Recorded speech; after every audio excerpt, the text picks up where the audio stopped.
Well then, I think we've had enough table talk, virtual table talk for now.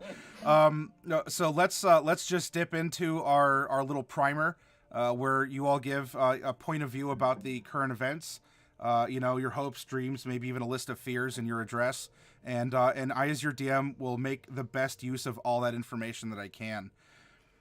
Let's see. Let's go to Team Bright and Norallie first, as I would like to open up with you two, where we had left off with you. And so, Bright, can you give us a little bit of a primer into what is going on in your point of view?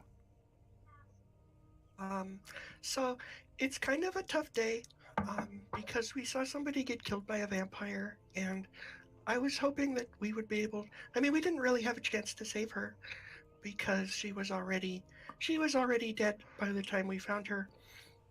But I didn't have time to deal with it. I went off to chase the vampire, Yeah. and now, um, so in Gnomish we have an expression which is that sometimes you trip over your own floofs, which is to say that you've kind of gotten into something that's too much for you, and being along all by myself in a den of potentially just one, but there's probably like 30 vampires here. So I'm going to have to be really careful so that I don't die, because I would prefer not to die, just as a general rule. But so that's a concern. So I'm going to see what happens, but I don't know. I was hoping I could catch him on the way, when he didn't have any Mm-hmm. friends, and then I could just, I mean, then it would be more of a fair fight. This seems more of a trap than a fair fight. So I'll probably just end up running away and trying to find my way back to Norlight. But at least we know where the vampire is. So that's better than nothing. Yep. Yep. We'll see. And Because also, I think you promised some warehouse workers a cut of the earnings that this supposed uh, yeah, they're not scrambler. gonna get that, but they don't know that yet. You'll have to break some hearts this session, then I suppose, and hopefully not get your kneecaps, as small and beautiful as they are, broken in return. Noralei, let's pop over to you, because meanwhile, across town. My dog talks. I didn't know he could do that. Yes, and with an interesting accent at that. Yeah, I always thought that uh a dog would have a cooler voice, but it's fine. It's cool. But yeah, and I told him to track Bright, but I guess he doesn't have the best sense of smell because he couldn't track Bright, which is quite unfortunate. And we're kind of lost, and we went in circles. Um, and we were having a conversation, which is fun because I haven't talked to animals before, and I would like to do that more. Uh, But yeah, yeah, this could open up some possibilities. You're in a very interesting place with a very interesting creature. Can you give folks who don't know where you suddenly got a talking dog, just like a brief little flashback into how this occurred? yeah, we were fighting on a bridge, and Tazray died, and then our friend DJ, who's a Minotaur who plays music, um, he gave us some items, and there was this cute little dog toy or a figure that was made of onyx, and I was like, oh, I want it, and I took it, and Fright told me that, oh, you can turn this into a real dog, so I did. You did, and it comes with its own unique accent and its own fun little accessory, as this collar around it. Yeah, he's a really good boy. All right, so while you went first there, I'll give you a couple minutes to collect yourself, as we're going to now go to the team that is in the Aslandia Desert, in the clutches, in the possession of, in the whatever, of some sort of an exploratory or other force of the Shadahar Empire, who are kind of knocking on the northern door of Mesotopia, the region of which Mesomasca is the one island. So let's go to Selene. Selene, can you give us a little bit of a primer into what's happening with you right now? Ah, yes. What's happening with us right now? The Shadahar. You know, as much as I dislike Seltur, I think she has the right point in using these guys for as much as we can possibly use them for. Because frankly, what I'm seeing is they're really into making vampires, and that's not a good thing. That doesn't sit well with me. And I think that if they continue to follow this path, I'm going to become. I suppose I'll have to channel my inner Jade, so it were, and become an inevitability to them. Something that they will never be able to escape. Well, if that happens, then be sure to clearly shout, Jade, take the wheel. And Jade is your co-pilot here. Oh my. Well, I mean, the very co-pilot to have. She's crazy, but at the very least, she's good at her job. Yes, she is. All right, anything else then for you? No, I'm good. All right, let's go to Mordecai next. Mordecai, who is now dressed in an interesting fashion, which you, as Coffee Cat, had illustrated and posted on our Discord for folks to enjoy. Still finishing that. But yes. They decided that they wanted to give me a military uniform. And it's kind of uncomfortable to be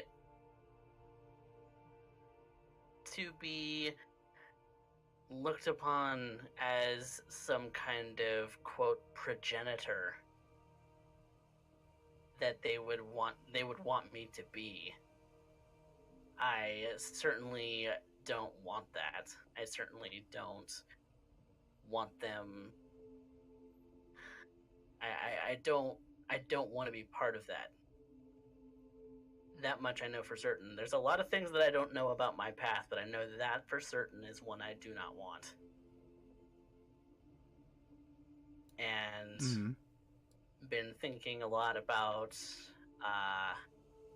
words spoken to me in the past from Ben Bartolus, from Stravonix, and even Jade about my path, about what that means. And it calls into question a lot of things, but I'm fairly certain that my path,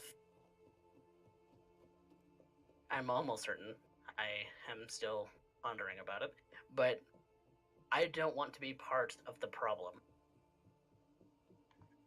I want to solve the problem. Mm-hmm. So if I'm to be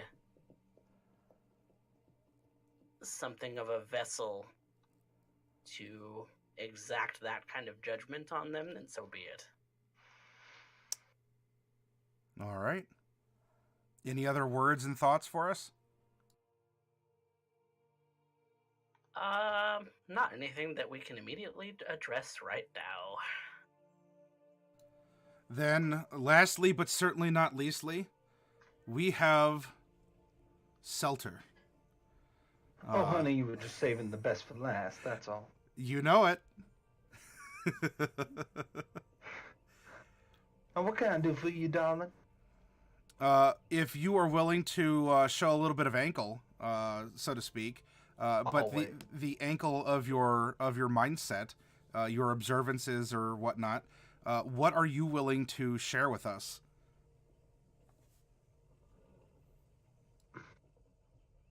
Let me put it this way.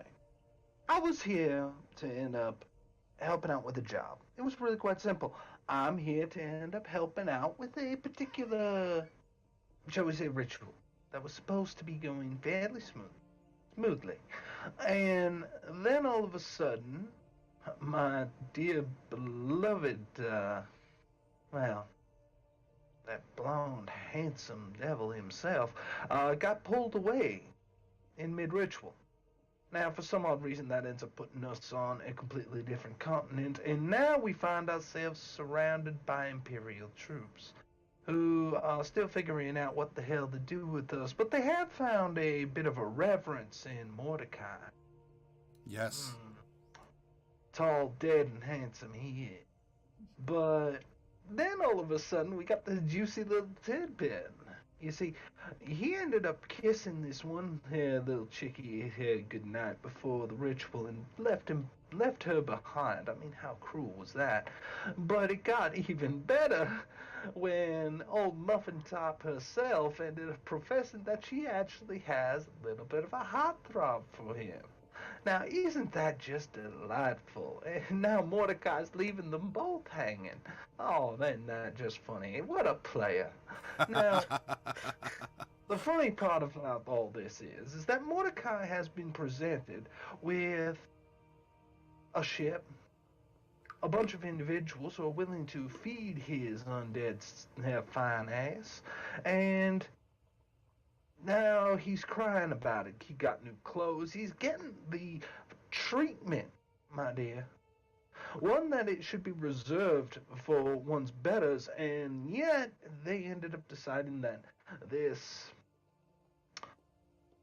demon wannabe is worthy of their attention and their love and their passions, and I find that somewhat offensive. More offensive, if anything, that Mordecai ended up deciding to tell me to shut up. And the second that I end up stepping up, well, look at them. Look at them. They all end up stepping in. Now I have this nice little god taking me by the arm. Two of them, in fact. And they're dragging me away, if you pardon the pun. But the reality is that what's happening here is now I got the one thing I've been looking for this entire time, a little bit of body heat. So, as far as I'm concerned, this little menage a trois is working out in my favor. Though I will have to admit, I owe Mordecai. Would for your observations for Mordecai, I'm getting a very pearls before swine kind of sentiment. Am I interpreting that correctly? Honey, I have no idea what you mean by that, but I do know that if given half the opportunity, I would love to end up seeing if he could fly 10,000 feet in the air for what he did to me. Oh, well, hopefully this is a bridge, apparently a very tall bridge, but we'll have to see if we can cross it or if we'll have some sort of a very tense moment of reckoning of some kind. Oh, don't worry, there'll be a reckoning. I'm counting on it. But until then, I'm just going to enjoy the company of these fine young men. They're both men, yes? Well, it doesn't really matter to me. But after that, and after I end up getting my fill, well, we'll see what happens. They can try and lock me up. They can try and keep me bound. They can even put the gag on if they want to. I mean, I can switch once in a while. Then we will discover we'll discover your fate, because they're certainly treating you like the alpha threat here. I mean, this might be a compliment or a backhanded compliment, and depending on how you like the back of a hand, that could in itself be a very unique experience. So you have Mordecai, who's this vampire, who's the object of apparently some observation and experimentation, and yet Seltur, they're the ones who are keeping a very close eye on you. So, honey, it's always all eyes on me. Then we'll turn our eyes to you here shortly, but we need to now go back to our lakeside town of Lake Red-Eye and find out what is going to be happening with Bright and Norallie. I don't know if the three of you in the desert have kind of a team name that you would like for yourselves. but let me know if so, and the same for those who are same for Bright and Fluffy Sheep here. But we're going to go to that team here first and begin in earnest.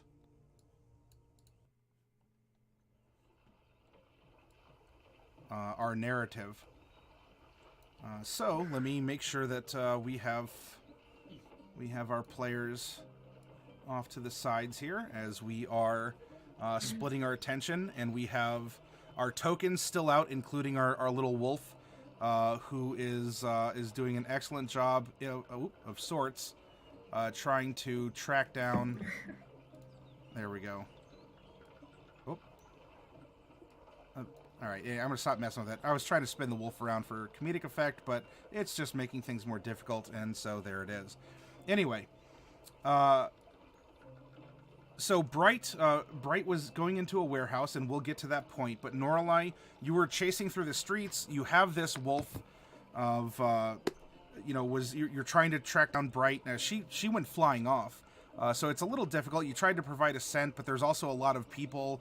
There's a lot of smells and sights and sounds, and it was galloping through the streets of Lake Rai-Dai and definitely getting a lot of attention itself, because now there's a wolf running through town, let alone one that could speak, and then let alone one that was speaking with a very odd common accent.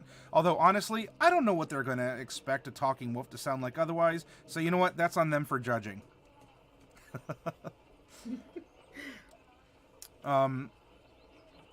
So it seems to have caught on to a scent.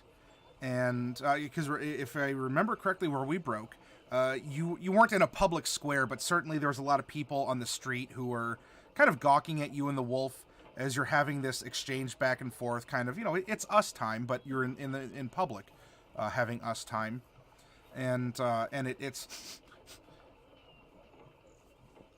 I'm going to give it a little bit more of a grumbly voice. My throat's feeling a little bit better from this. So. Okay. I smell something very familiar, very delicious. There's a lot of smells around here, so I don't know which one you're talking about.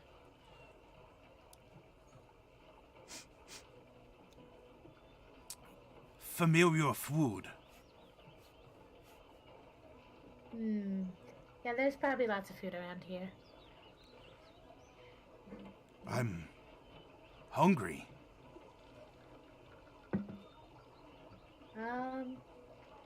Well, I have some rations, but we need to go find Bright first.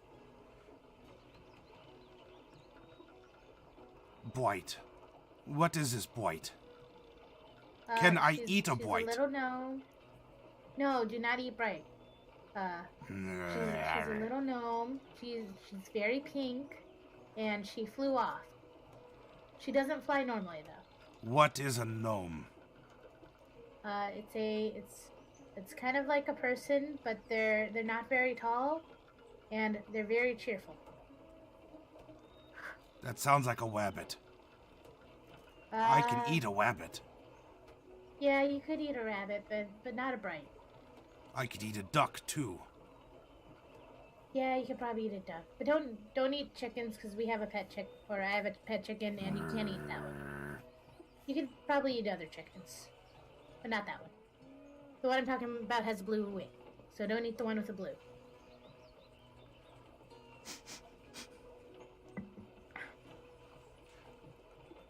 I'll help you find this Bright, but I must eat first.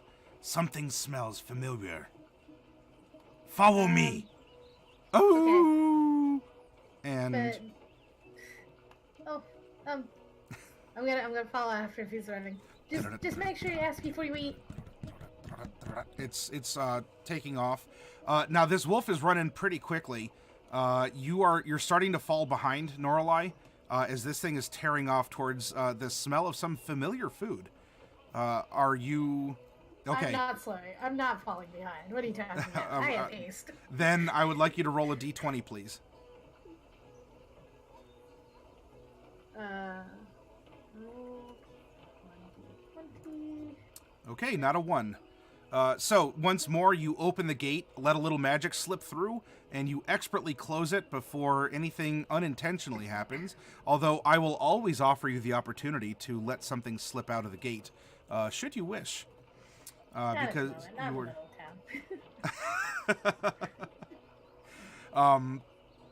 Well, a DM's got to dangle a carrot every now and again. So, you cast haste on yourself, and so you are having you're keeping up. In fact, the wolf looks over to you, Norallie, and gives a bit of a wolfy grin and lets out another which has, you have mothers on the street kind of, oh my, clutching their children, like, oh, help, there's a wild dog, and some people are freaking out. Other kids are like, yeah, it's a wild dog, and they're pointing and laughing. So you're getting a mixed reaction going through. Is there anything that you wish to say or do while you are hasted here? And it's not wild, he's fine. Don't worry about it. I got it under control. Okay. And you are led to, well, in a meta sense, you are in a similar area to where Bright is. Now, you're not going to be at the same building, but you are moving to more of a, like a warehouse district here in Lake Right Eye. And the building that this formerly small stone statue wolf brings you to, it does have some smoke wafting out, and there is a food smell. It's a bit odd. This isn't necessarily I guess what you could say is local cuisine or something that you could have been used to, but then again, Mesomaska is known for its various dishes and spices, and this is a trading town. But there's a very heavy smell. It'd be kind of like if you walk into,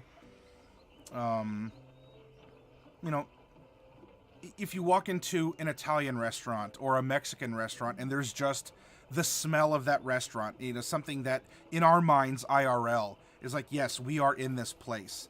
Or even if in a non-food metaphor, you walk up to a pool and you just get that, kind of a slight chlorine, kind of a summery day, all these things come to mind. And the wolf is starting to scratch around. This door, I can't open it. I don't have thumbs.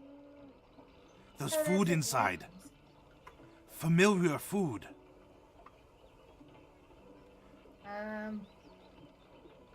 So this is like a warehouse building we're at? Yeah, now this isn't presenting as a restaurant. There's not exactly, windows. There's not a plank outside that is, reading it's the one thing or another. This is a rather nondescript building, probably a smaller warehouse, something that has, one door going in. There might be like a window on a second floor, but it's not meant to look good, and it's not really meant to be accessible. Or at least, not easily with doors and windows or whatnot.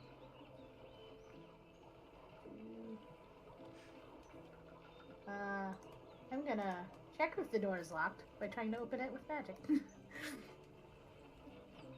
Oh, okay. So you're using thaumaturgy, and you want to just to make the door fly open if it's unlocked. Okay.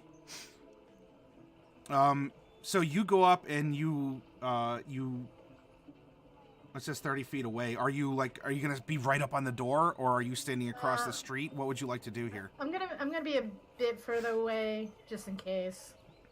Okay.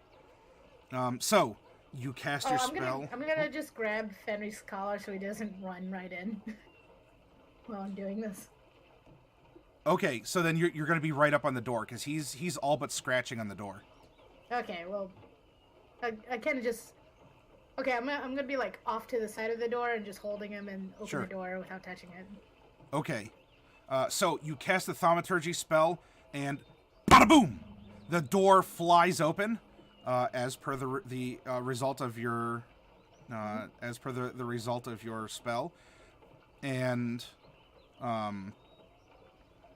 Fenri, well, as you're calling him, he hasn't necessarily, said, "Oh yeah, that's totally my name," or "That's what I'll obey." But he sniffs and just gives a ooh, and the sounds of the passive sounds of conversation cease as there's this wolf that is just sitting in a doorway, and whoever's beyond are seeing and hearing this wolf that's just in the middle of a door that just slammed open.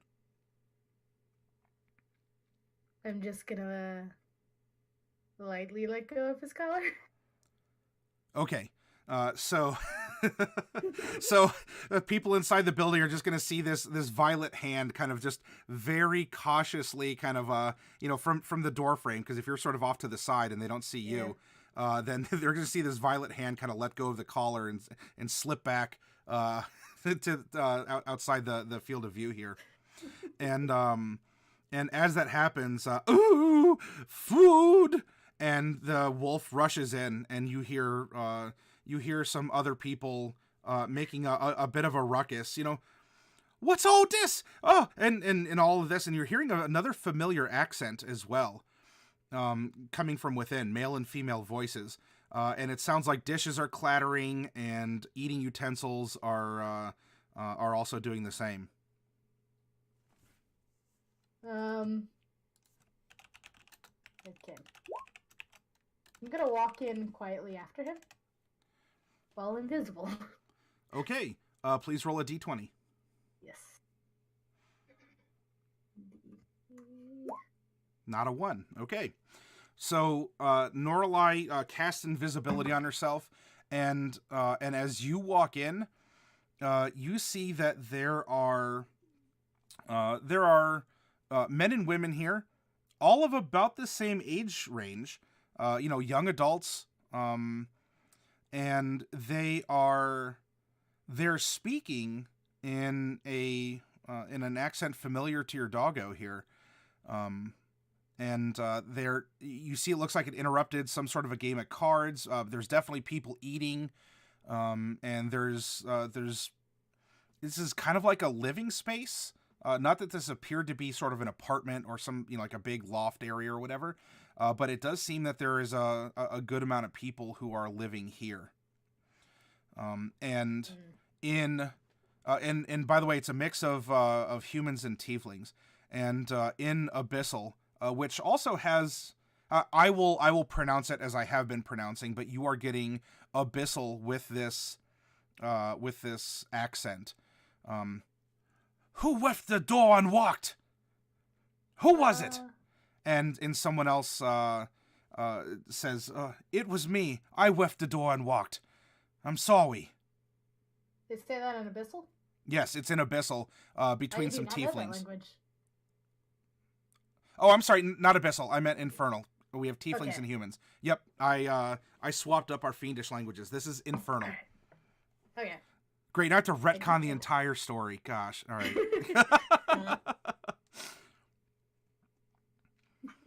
So yes, I'm sorry. That is accented Infernal, and Okay. there's some tieflings. I was just really busy bringing in supplies. So, what is Fenri doing at the moment? Eating. Eating. Yeah, Okay. is eating the food that is eating the food that is clattered to the floor. Okay. Is there anything like suspicious in here other than the peoples? Not offhand. The building appears to be a Lake Right-Eye style building. The people who are inside of it are dressed as Lake Right-Eye people. There is, it's not like someone went to a closet and is getting a bunch of spears out to stab this thing to death. They've all kind of panicked, and they're arguing amongst each other as this wolf is, wolfing down their food. I'm gonna go over to Fenri. and kind of behind him so he doesn't realize I'm invisible. Just be like, come out when you're done, and I'm gonna leave. Oh, okay. So you wanna whisper it? Sure. Tell you what, Yeah. you're invisible.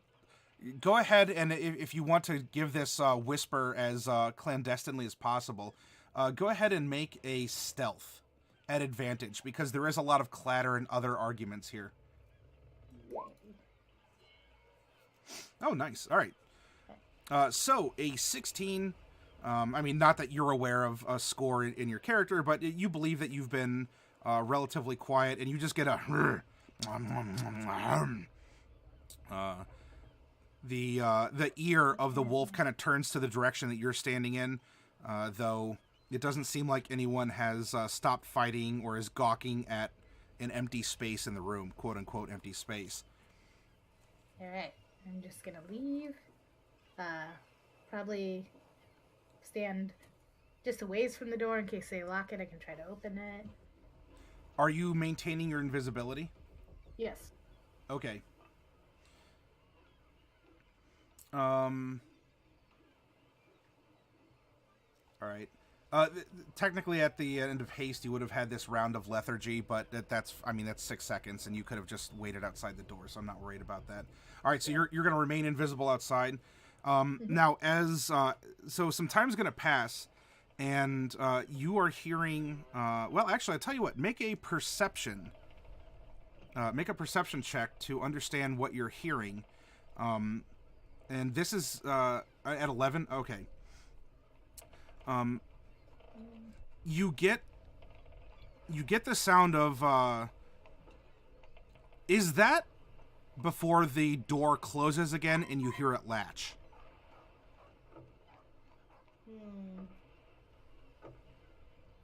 Latch is no good. Can't pick a latch.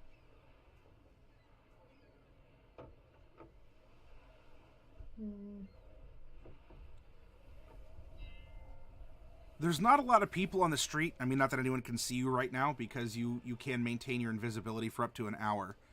But the wooden door did close, and you did hear it lock.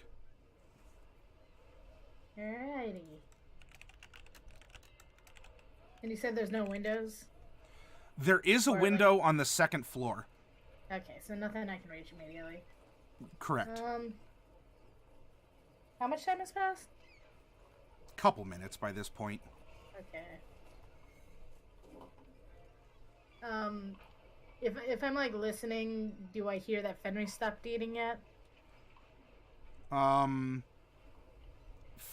the door closed, Fenri was still eating, and so you heard him eating, and the dishes kind of, like a bowl kind of clattering around as it's kind of snuffling around inside of it. And then, someone said in accented infernal, "Isn't that the door closed?" And if you wish to continue to even make a normal perception check, let alone one at disadvantage, you're going to have to be creative in how you do it.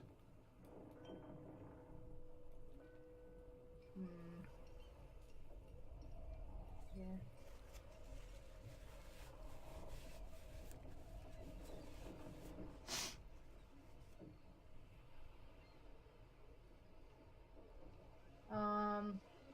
Dude. I'm gonna back up 30 feet, and I'm going to create a knocking sound at the door using thaumaturgy. Okay. So you back up, and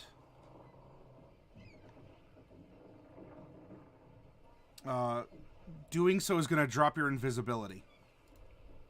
Oh, does it? Because it's casting a spell, and this is normal invisibility, not greater. Yep. Yeah, that's fine. Okay, so you're across the street, and you're creating a. Yep. No. Is there people around me I can blend in with? Not really. Not really. No, and especially none that are wearing a very your sort of trademark attire. I'm gonna kind of be behind a corner then. Okay. So yeah, you can do that and still kind of sneak your hand around the corner, cast your cantrip. There's a knock, and the door doesn't open.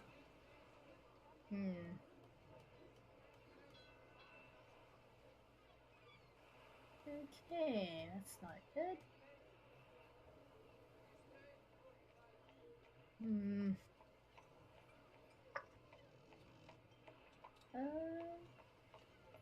I'm probably gonna wait another few minutes. Try to see if Fenri gets out on his own. Okay, he does not. Darn it. Is he still eating? I don't know. They're having phone issues. It seems like they're fixed. I don't know. Oh, you all right, lethality? Yeah, no, just had to deal with something real quick. Okay. It's alright. I'm gonna just try the thaumaturgy knock again. All right. You knock again, and the door opens, and there's a rather burly man who opens the door slightly, and pokes his head out. I'm also gonna use thaumaturgy to make a whistling sound to try to get Fenri's attention. Okay. You whistle, and no reply. I mean, the person looks around at the whistling sound that's being made, but then closes the door after seeing no one.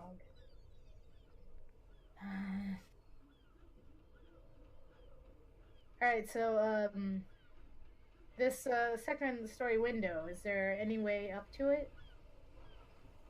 You could try climbing the outside. I don't know what magics you have. You could probably end up doing a little bit of parkour if you're confident in your jumping skills and you want to climb up to a roof elsewhere and go up onto the rooftops and then climb down that way. Does this window have a ledge? Not a great one. I mean, it's not like someone can put sort of a cartoonish flower pot on it that can get knocked off when the window opens.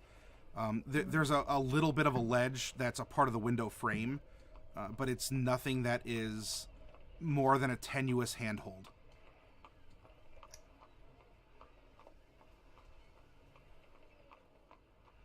I'm gonna scout around the building. Is there any other doors? Yes, there is another door that is. It wouldn't be on the opposite end of this building, but it would be just around the corner.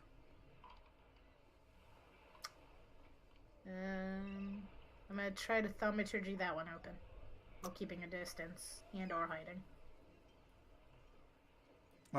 It rattles. It seems to be locked. You people and your locked doors.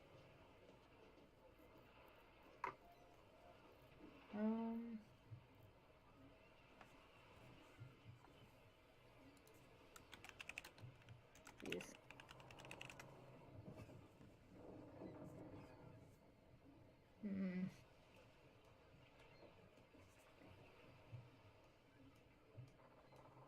While you're figuring out a plan of action, let's cut over to the warehouse where Bright is.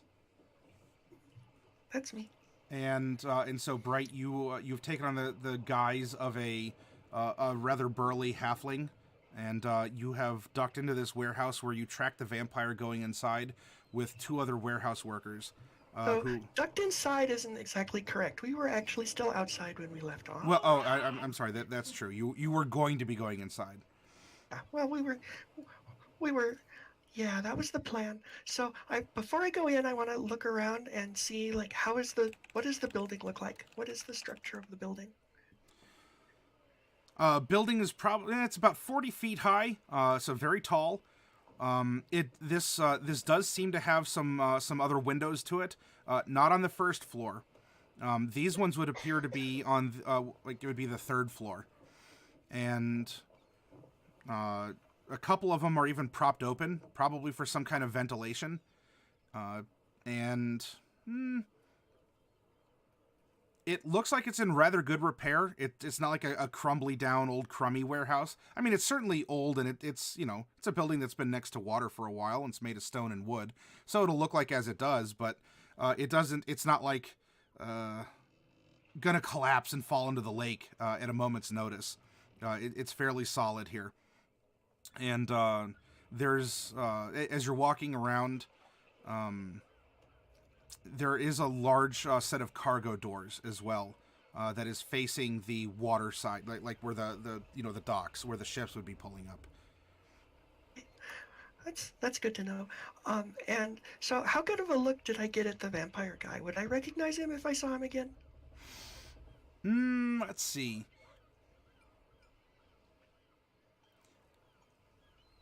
Maybe if you saw the back of him, the top or back of him, you'd get a better look. But as for facial features or the like, you didn't really get a good front view of him. But you did see his clothes, and you did see, you did see his hairstyle, and so you have some information. Oh, okay. What was he wearing?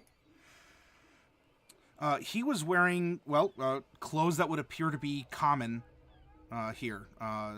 But not like labor clothes. We're not talking, like denim dungarees or like overalls or anything like that.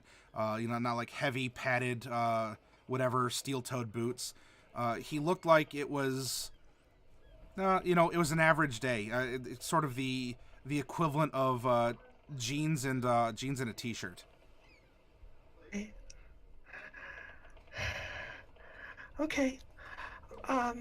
Now, the warehouse workers are wearing, sturdier stuff because of, the nature of being a warehouse, like gloves or, pants that have some padded knees, heavy boots, that kind of a thing. Okay, so I would probably be able to distinguish him from the other warehouse workers, but I probably can't describe him very accurately. Correct. Okay. Boy, that's awkward. Well, fortunately, you offered them some money, and they haven't asked too many questions beyond that, because it looked like, they're just kind of hanging outside. Maybe they're on break or getting some fresh air or whatever. It wasn't even real money. And it wasn't real money, but they don't know that yet. Right. Okay, I'm ready then. Okay, so you want to go inside? So I had... Okay, so I do, but I want to conjure up Piggy Sue and have her wait kind of outside right by the door. Sure. Okay, so... Look around a corner, maybe. And I'm going to tell her... guess I'll just tell her that she needs to stay as close to me as she can without coming inside. Okay. Then she gives you an acknowledgement. Her little unicorn horn kind of bobs, and. Okay. All right. So yeah, I'm willing to duck inside. Okay. But I'm doing it as a halfling man, so I'm gonna talk a little different. That's right.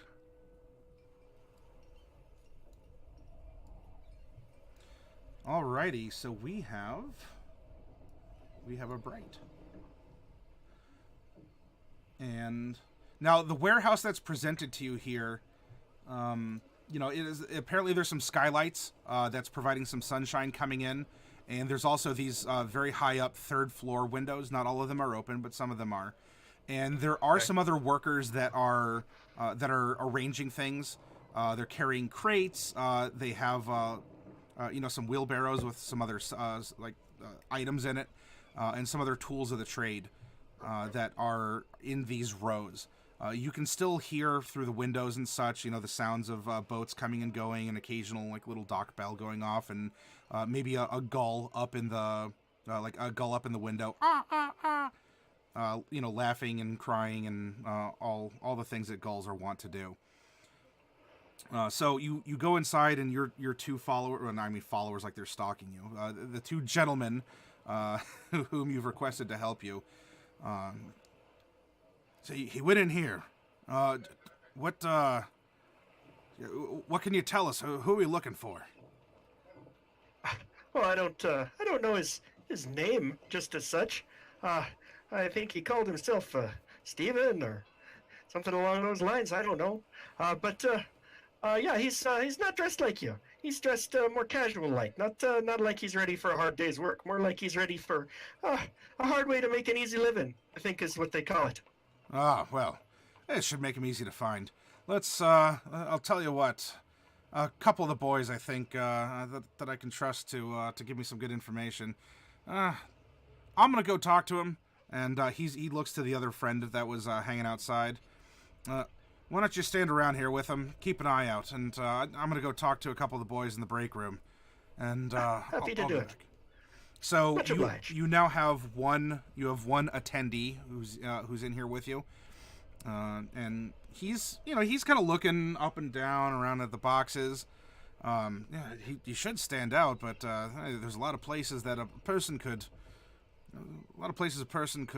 hide here. Look, a couple of the boys, after hours we'll go and we'll play a game of hide and seek around here just to see if we have what it takes to really know the place and to get the ups and downs. And I'll tell you, the ups in a warehouse are just as important too, since everything can stack up. And he goes on to regale you about an epic game of hide and seek that he had with the other boys in the warehouse here. It's all very interesting. What do you keep in this warehouse? Oh, well, whatever people pay us to hold on to. All sorts of things have come through here. Gotcha. Oh yeah, we've had. And he'll start bragging. Oh, we've had a lot of treasures.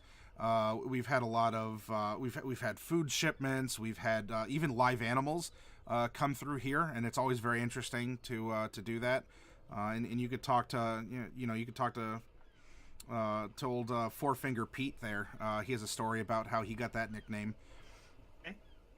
All right, so I'm creating a sound from across the warehouse, or about 30 feet away, maybe a couple of rows across, where somebody's just calling, "Hey, Pete, come on over here." Oh, sure. All right, so he's talking, yeah, and, we've had, just a lot of things, large and small, delicate. He's bragging, we're one of the best longshoremen in all of Lake Right-Eye. You want something moved, we'll move it. You want something stored, we'll store it.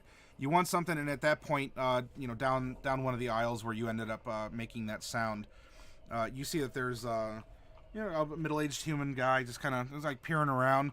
Hey, someone call? Hello?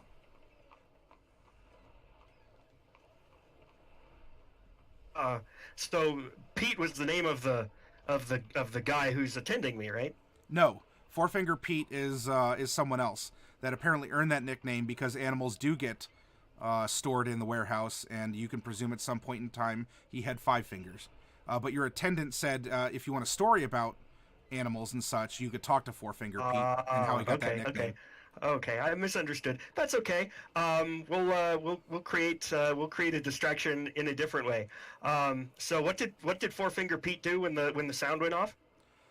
He's like down here where there's a cross aisle going between the others here.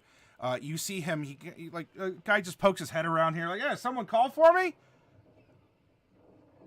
So I'm gonna cast that again, and I'm gonna create the minor illusion a little bit farther away, and then what I'm gonna do is I'm gonna go ahead and create 2. One of them is another sound that's calling for Pete, and then I'm also creating, and it's from not where the guy who's attending me and I can see it, but just on the other side of some boxes. I'm creating a minor illusion that looks like a bloody corpse. Oh, okay. All right. Let's.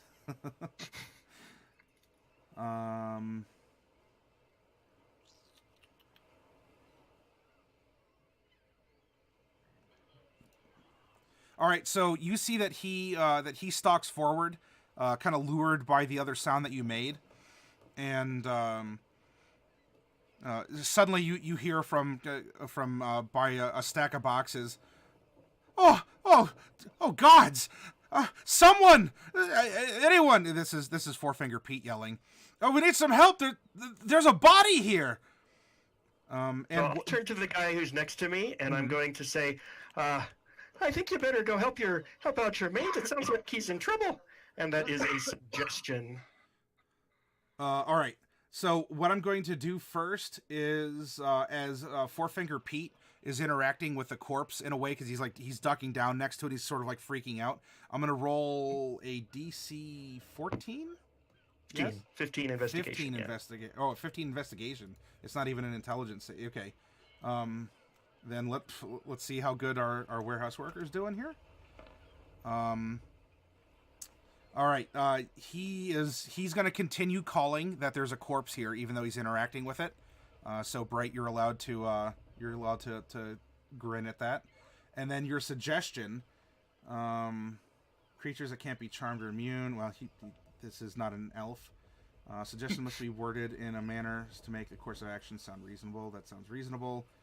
Well, wisdom saving throw. Okay.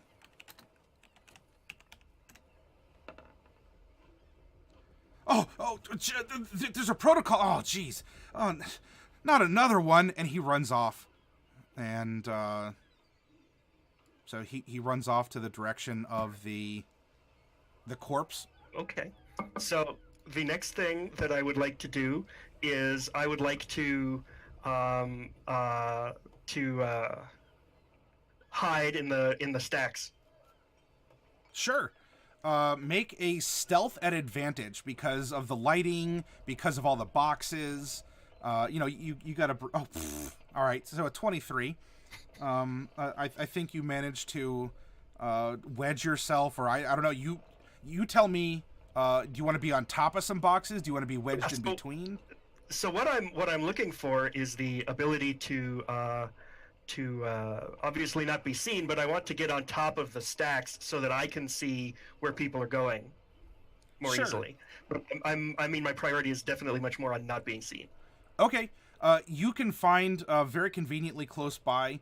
There's something maybe akin to what we see where the circle is radiating, where it's a high up spot, but there's a couple other boxes that, especially with your small form, you can kind of like nestle and be surrounded mostly by other boxes, but still be able to peek up over the edge and be at a relative high point. Because while this is a tall warehouse, there's not really a catwalk, there's not a second floor, so the ceiling is the roof of this place, and you're pretty well perched in a little gnome nest at the top of the boxes here. Okay, and while I'm perched up there, I am going to use my third minor illusion, and I am going to create an illusion of a box that surrounds me. Ah, excellent. All right, so a box. You go into stealth mode here. Now, there's going to be a couple other people are going to come over and are going to start addressing this apparent corpse during the distraction. And one of them is going to. Wait a minute. What's going on here? Is this some kind of a trick?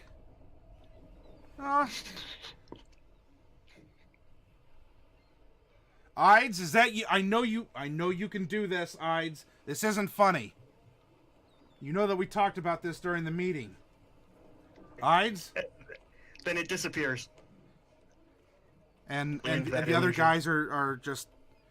This is... go ahead and make a perception. Okay. Or not very perceptive. No, you're sitting in your box, kind of like, yes, good. Very attention. Yeah, very self-smug right now. And so you get the idea that it sounds like the warehouse workers are starting to kind of break up because you're not hearing cries of someone get a medical kit or things like that. It seems to have died down, and you snap back to your. I was here for the body. I'll dismiss the corpse as soon as the first guy figures it out. Okay. That's yep. fine. But I am going to make sure that the box that's around me stays boxy. Okay, that's fine. So you're maintaining that. Going back, the one attendant that was with you is looking around like, hey, pal, hey, where'd you go? It's not a real body. It's just Ides being a real. And someone else shouted, "All right, back to work!" Right before presumably a choice word would have been dropped. We're not going to use our one for the stream this time. Okay. Or at least Well, I not won't in, use it not for in you. Nebraska. I'll leave the one to you all to drop should you desire to do so. We need to cultivate that. Sure. Don't mind me, I'm just grabbing a cat. Okay. So while I'm here, I want to get as good a look as I can at as many workers as I can. Of course, hoping to find the one. I'm also kind of looking for like a door or any kind of secret room. And if none of the workers seem to be looking up very much, I will also go ahead and conjure up Peggy Sue, and I can throw her 30 feet. So I'll just throw her 30 feet so that she's up near the top of the roof where she can have a good vantage point. Yep, plenty of rafters and other things that she can trot or flit around, and they don't really seem to be looking up. A lot of them are going back to work. A couple of them, the one guy even meets back up with the other one that was because there's two that were outside and came in with you here, and they're a little distance off, but you see the two that you definitely recognize are talking, and they both just kind of. They both shrug and give a little bit of a, what are you going to do? And they go back to milling about and, fulfilling whatever order or work that they have to do. So you, at this point, because no one is, there's a couple people are looking around. It sounds like someone ran in here. So there's a sense of, well, keep eyes peeled because now there's two people who supposedly aren't supposed to be in here who are. But I think the two people who let the one in aren't going to be exactly reporting that to their supervisor. So this is this seems to be a waiting game. You're the deer hunter. You're up in your blind. And I'll keep recasting it whenever it expires, just to make sure that, because it's not an indefinite duration. Okay. Go ahead and make a perception at advantage, since we're talking about a no pressure situation and you have time on your side. Can I use Peggy Sue for that, or? Yeah, if you wish, because she can go pretty much anywhere in the warehouse and still be within 100 feet of you. Oh. So Peggy Sue is up in the rafters, and she's Big old just 7. she's having a bit of a time here because apparently there's some cobwebs. Your tiny little unicorn familiar is having like some epic struggles with some spiders and probably like a seagull that made a nest up there as well. And so this is its whole other side adventure that we can run at some other point in time, where your familiar has to navigate the labyrinth of the warehouse roof. And going through spider webs and aggressive birds and all this other stuff. So yeah, Peggy Sue is not doing too. She's not dead. She's just having a difficult time right now. Yes. Okay. Well, I'm still looking for any clues or, the guy would be nice, but if not, any kind of door or anything like that. If not, I will probably be willing to. Like, if there's any part of the warehouse that I can't see because it's like blocked, Mm-hmm. I'm probably willing to make another sneak attempt to reposition myself before I can find a new place to make a magic box. Sure. If that's what I have to do. Okay. You can you can do so. It sounds like it's getting about quitting time here, as a lot of the guys have gathered up and. They're throwing a couple silver pieces against a wall, playing silvers, and it just for some funsies. You know how the boys are, and they gather up their winnings, and it sounds like a couple of them are going to be buying a beer at the local place or something else. And there's one or two that are lingering behind. You know, they're going to go check on something here, but it seems like the warehouse is now it's you and two others who are either sort of in-betweeners, shifters, or they're just doing some sort of orders or something. It's not midnight or anything. You haven't spent, you know, your legs haven't gone numb from like crouching for 10 hours in a box. But it is getting to be later evening. The sun is setting. Not that that's really going to affect your dark vision, since dim light counts as bright light for you. And the with the relative silence beyond the ambiance of the docks and the birds, hearing the people who are left behind here is even easier, since they're wearing heavy boots and they're kind of clopping around on this stone floor. And going from there. So I'll tell you what, to reposition yourself. Let me ask you this: while I'm waiting for this, do I have the opportunity for a short rest? Yes. Time in here? Yeah. Ooh, that's nice. Okay, I'll go ahead and avail myself of that. Sure. Yeah, I mean, because it's no stress. No one seems to be, you know, is climbing up and poking around everywhere. So you can enjoy a short rest here.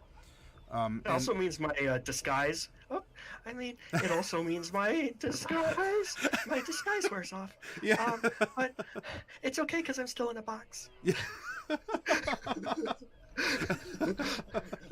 Yeah, I just love that. Like the halfling kind of like peels away from you, just in an illusory sense, and the bright beneath emerges.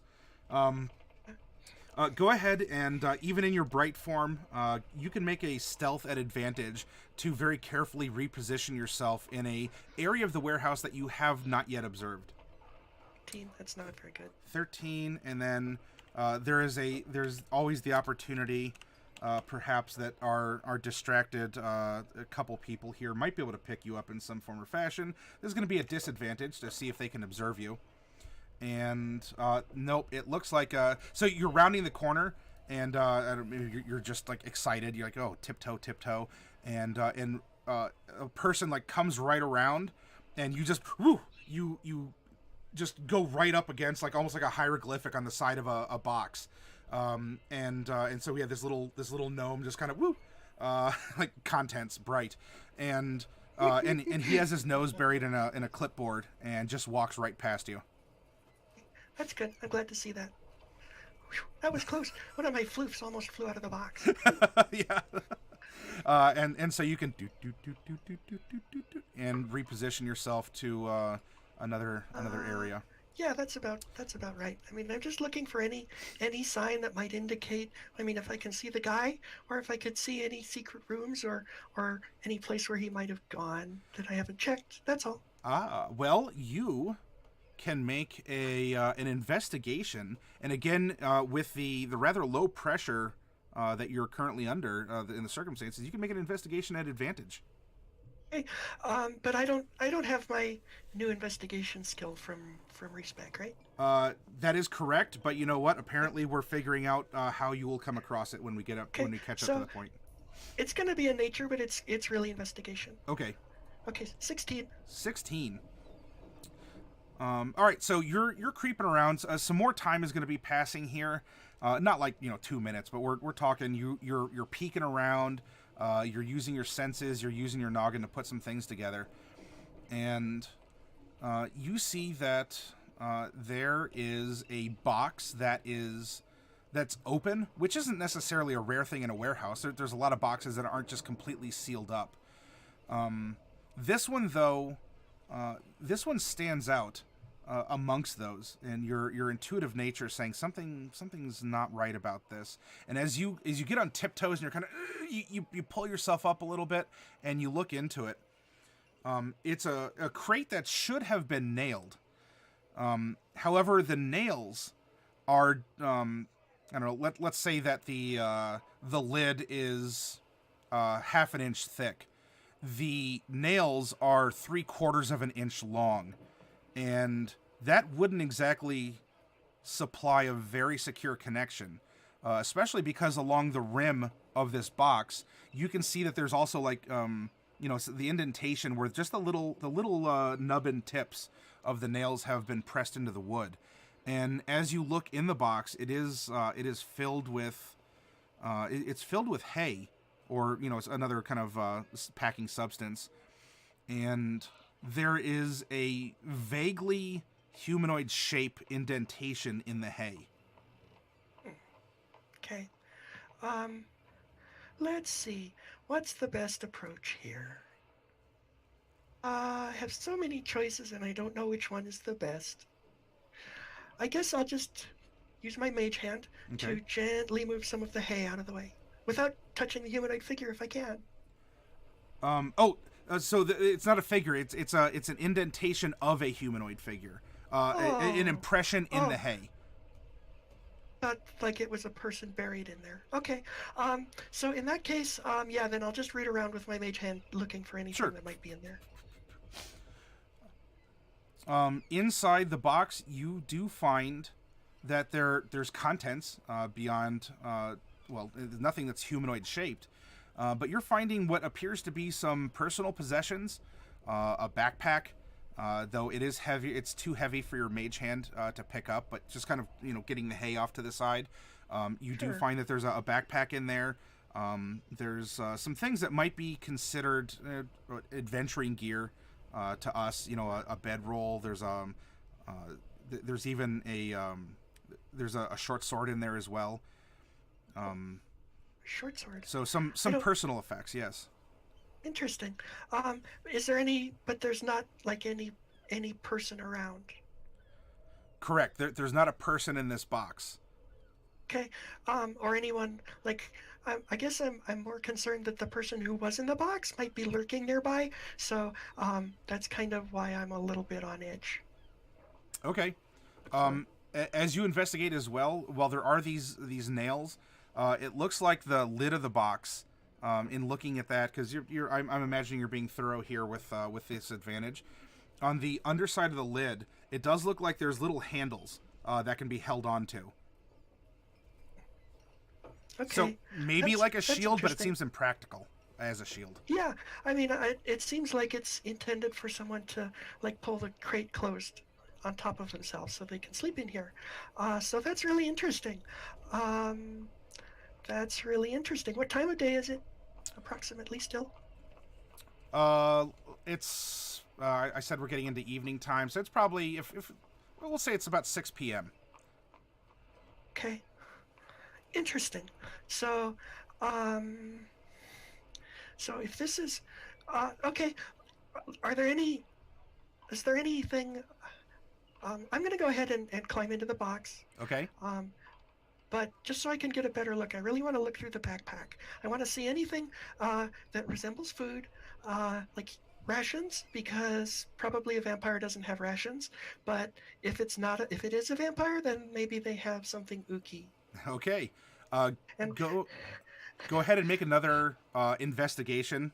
Okay. Through nature, but investigation at advantage. Great. Oof. 24. Bright, you are knocking this out of the park. I'm rolling well today. All right. You do see some of the hay inside this box does have some old blood stains. So it's kind of like a rusty brown color.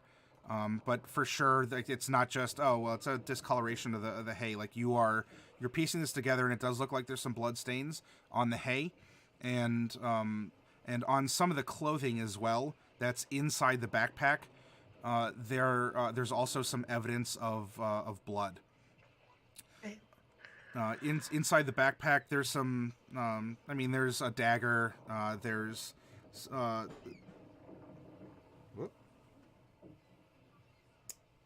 wonder if one of my cats knocked something over here. Probably they're cats. Probably. I did hear something fall, but I also don't hear a scamper or a yowling, so we should be good. But of course, they're also cats. Hello, cat. Welcome to D&D, everyone. If you have pets, this happens.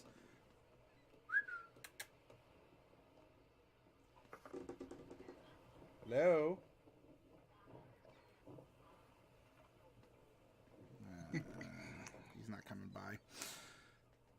guy. That's fine. Oh, there he is. Okay. All right. Are you limping? No? You're meowing? Yeah? Okay. And then here, I'll touch your face. There we go. All right. I touched the cat's face. Everything is good. He's not walking with a limp, so he just knocked something over. That didn't sound like breaking glass, so yay. Small victories. Yeah, okay. No, you're good? Yeah. All right, he's just staring at me like a creep. Anyway. So, small effects in here. Some bloodstained clothing, a dagger. You're not finding evidence of food, but there is a water skin that is very familiar, as the water skin is being used how Mordecai uses his. So it does have the smell of blood. It does, it smells kind of like old blood as well. In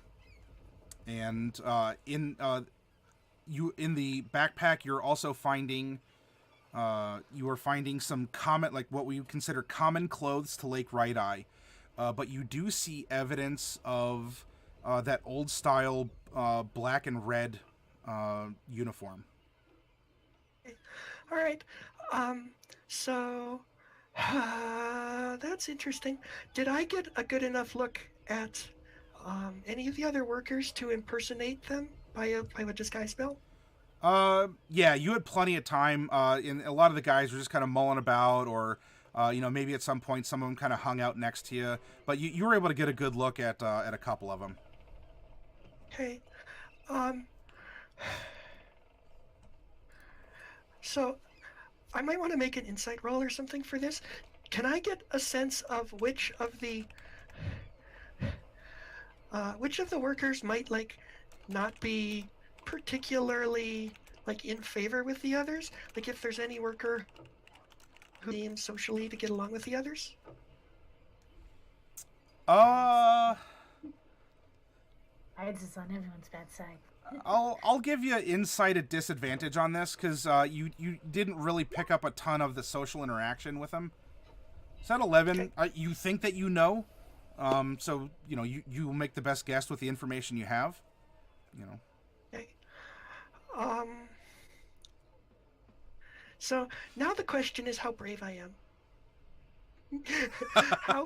A bravery test from Bright. Yeah, a bravery check. What skill should I roll for bravery? Charisma saving throw. If only you were the halfling. I suppose, what do you intend on doing? What should I brace for? Okay.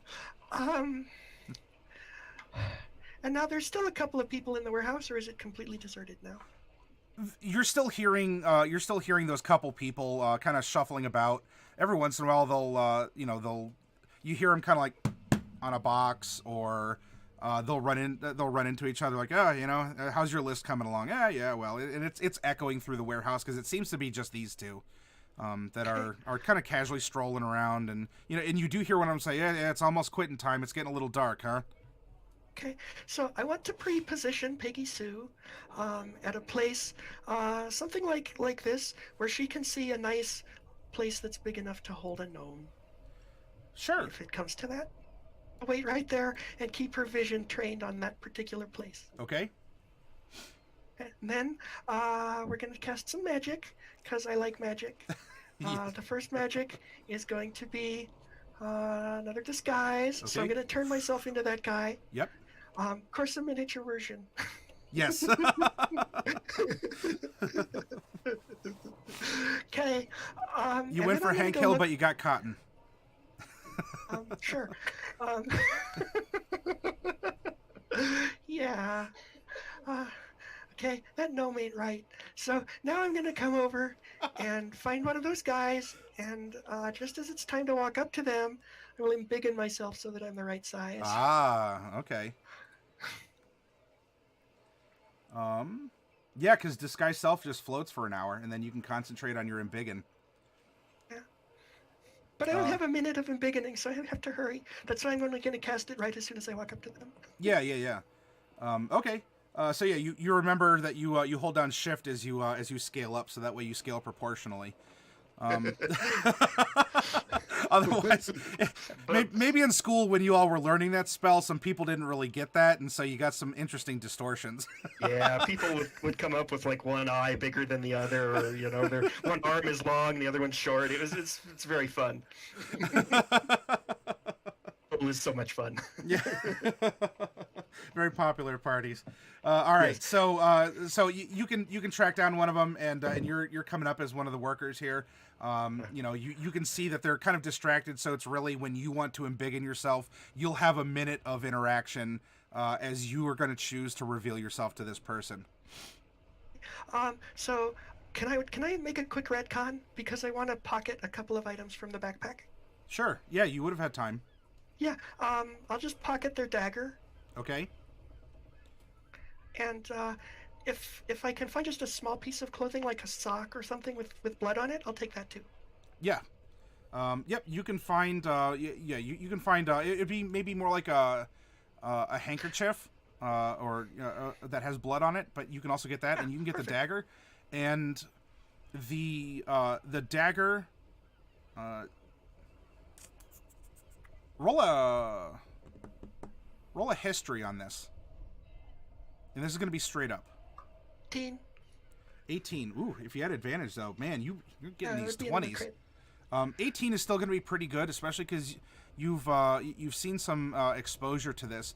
But on the dagger, on the hilt of it, it looks like there is it's a round symbol, and inside, or a round symbol, so it's a circle. That's the very fancy way of saying it. There's a circle that has 3 crowns inside of it. Hey, ooh, 3 crowns. Now I'm happy. I like to see crowns because we have 3 crowns of our own. Well, we did. Okay, so moving along. So, okay, back to real time. Yep. Hey, fellas, I found something over here. I just had to come back. I just realized I left some of my left my boots behind. I just wanted to come back for them, but while I was here, I found something. Now we're not licensed for people to live here, but I think somebody's living in our warehouse. Come take a look.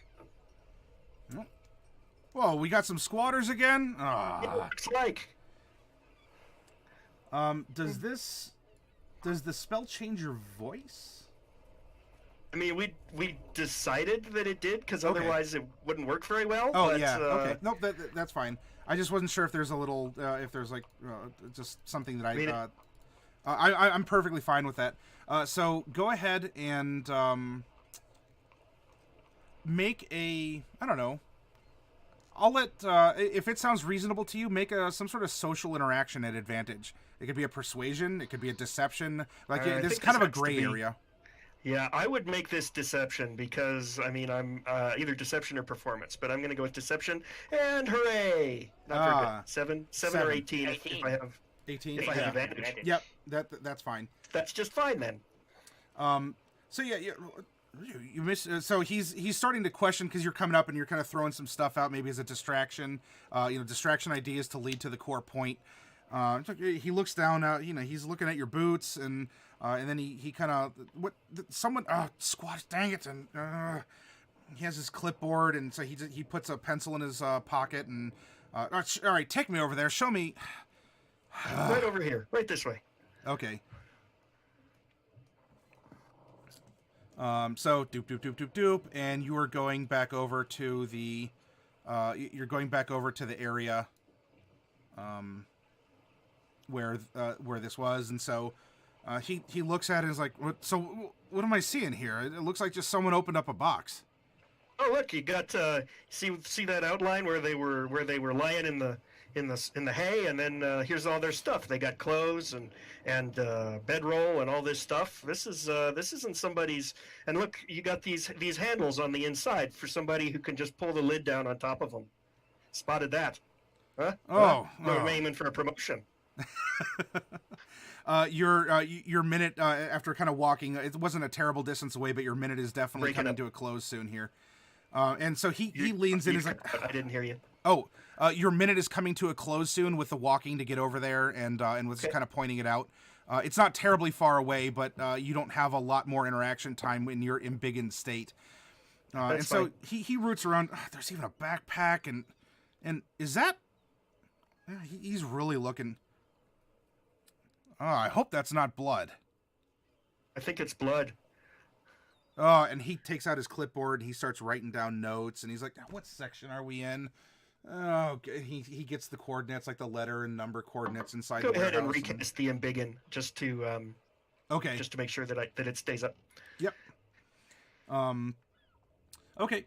So you have another minute of time here. This is. You know, I've been hearing that we've been finding more of these around, and I don't know what's going. No one can. Do people just think they can get a cheap fare on a ship doing this? I don't understand how they even. How do they go to the bathroom? How do they have enough food and water if they go around like this? This doesn't seem practical at all. Must be some sort of a prank, or I don't know. I heard from some of the boys that, you know, I shouldn't know this, but it's the most open secret here in the warehouse. There's a lot of the Thieves Guild members all around, not even here in Mesomasca, but in Mesotopia. There's a bug that got in their britches. There's just been a lot of stuff going on, and it's, I mean, we've seen some strange shipments come through. We've had the Port Authority in here. You know how the Port Authority is. They'll pull things into quarantine. Bunch of paper pushers. Oh, yeah, I know. We just want to push crates. And now there's just, apparently people are smuggling each other in boxes. Well, hey, you know what? I'll make sure to pass it on to the boss that you found this, and I guess we'll have to try and clean this up. Yeah. Hey, I gotta go. I got a girl waiting for me. But why don't you? I'll just let you take care of this, and you know, you can file all the reports and things. I just wanted to let you know. Yeah. Hey, thanks. I mean, it's a lot more work for me, but you know what? If I don't do it, who is going to do it around here, right? That's right. Alrighty. Well, good games or good day, and I'll see you tomorrow. Yeah. I'll see you. Don't have too much fun, right? Wink. Yeah. All right. Wink back, and I'll duck behind a box and let my embiggen and disguise drop. Okay. All right. So with that, what I'll do is I want to cut back over to Norallie here, and then I want to get in a little bit of Aslandia content, and then we'll take our break. Yeah, I mean, at this point, the only thing I have remaining to do is I'm going to sneak out of the warehouse and find my way back to the inn. Sure. And hope that I meet up with Norallie there, because she never found me. So that's all I'm going to do, and that doesn't need to be played in detail if nothing goes wrong while I do that. Okay. All right. So meanwhile, earlier with Norallie. Okay. So that window. Yes. I'm gonna test if it's locked with thaumaturgy. Rattle. Darn it. Okay. Well, even so, I'm going to use. I'm gonna do a combination of things. I'm going to make maybe some like tapping noises at the window, and then I'm gonna use dancing lights to make a human-sized figure. Okay. And I'm gonna have that like be at the door, or not at the door, at the window, and kind of look like it's messing with things. Okay. So you go. You're doing this at the window, and there's a point that after a little bit of the shenaniganery that you're engaging in, this same rather burly guy opens the windows and is just sort of like, he sticks his hand through the dancing lights and is like, "Shoo, get out of it!" And he's looking around. He's like, I'm gonna have the dancing lights like when he touches it, have it separate and like go behind him so it goes inside. Ides, is that you? I thought you're supposed to be at your job at the warehouse. And he's looking around. I'm gonna have the dancing lights, since I can't see, just blindly fly around the room. I didn't soften the R in warehouse, but it would be more like warehouse with the accent. All right, so you're just gonna have them kind of zoom around. So you can get them, you can place them like a little bit inside, but you're gonna have to, you have to be within line of sight to be able to get that to go around and do what you're gonna do here. But he's just sort of, this is just get in here. Come on, stop goofing off. And he closes the windows, and it looks like he latches them again. Okay, I'm gonna get rid of the dancing lights, and I'm gonna cast thaumaturgy to open the door, or on the door again. So hopefully he'll come. Yep. And open it. So burly guy, open like you. There's a ka-chunk. The door opens. Big burly guy is just like, "Ides, you better." And I mean, if you're gonna do anything while he's in the middle of apparently dressing down Ides, who's supposed to be in the doorway. Okay, I'm gonna cast invisibility. I'm gonna try to slip past him. Roll your d20 first. Alright, d20. Ooh, that was close. That was a 2. I'm gonna try to sneak past him, self-centered fireball. Yeah.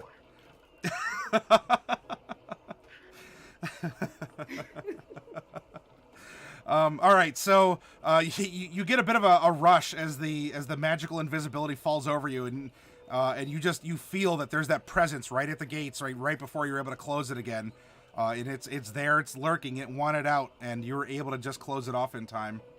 But you shimmer out of visible existence, and you want to go and try and make your way past. So we have a big dude.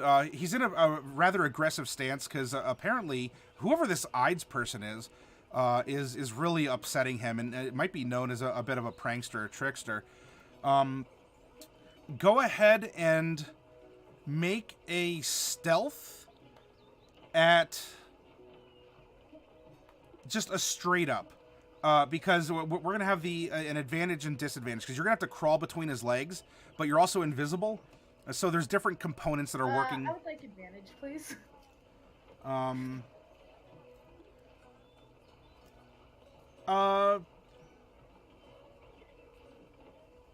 Sure. In this case, because unless I miss something where Tides of Chaos cancels it out, usually it's if one exists and the other exists, it always neutralizes itself.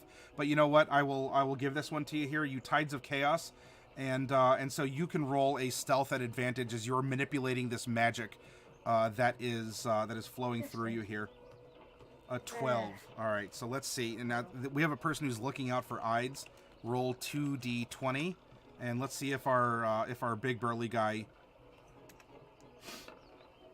notices a Norallie.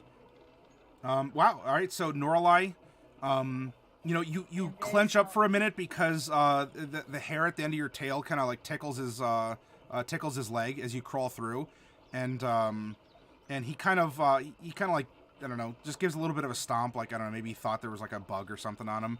But he doesn't seem to know that you crawled through his legs and are inside inside this building here. Okay. Ooh. Gotta find my doggy.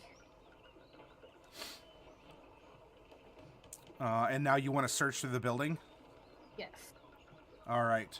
And you have invisibility for an hour if you're concentrating. Very good. This building is not... We're not talking a convention center, so presumably an hour should do you well here. You are hearing sounds of this accented common and infernal. There are some rooms that are set up in here, and you're also finding a workshop area where someone is making some boxes. So you're finding nails and hammers and other things. Just an interesting assortment of tools. I don't know if any of that's interests Norallie. I don't know. I don't think she's a woodworker, but you're also looking for your doggo. And go ahead and make another stealth. This one would be. Oh, okay. There we go. So no one's specifically looking for you. The other person kind of closed the door eventually and was grumbling, and so he's stalking about, and he seems rather upset.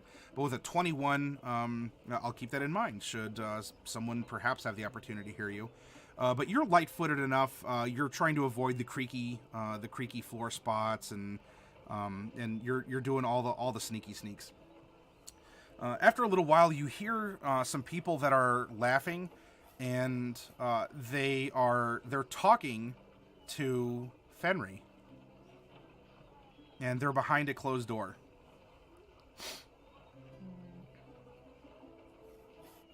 I'm gonna very, very quietly try to turn the handle, just make sure it's not locked. It does not seem, this interior door does not seem locked. Okay. Very, very quietly open it.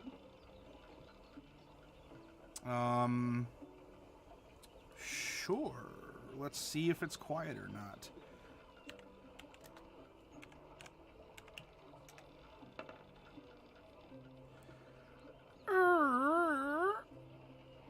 The door creaks open a little bit. And the talking stops. Hello? Hello? Was it Ides? Hello? And you hear someone standing up in the room. I'm gonna let go of the door. I'm not gonna close it. And I'm just gonna stand off to the side. Okay. So they can't see it. So person clumps over, opens the door, and you're finding a male tiefling. Kind of looks out, up and down the hallway. Oh, this place.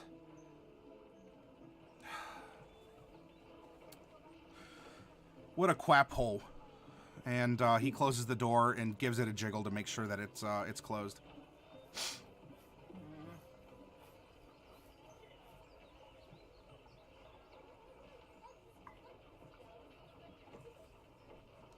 How long has it been?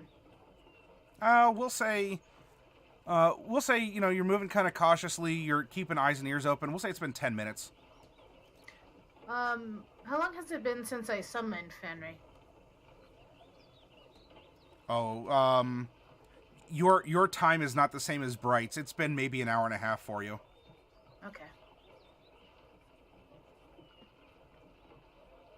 He has the time limit.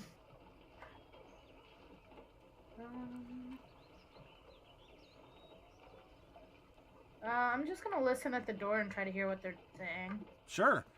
Perception at advantage.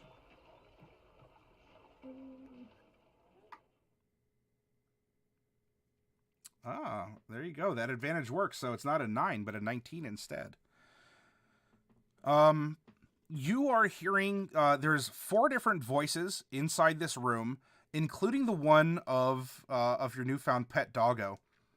And as you're listening, it seems to be telling a tale. Oh, hang on, I had...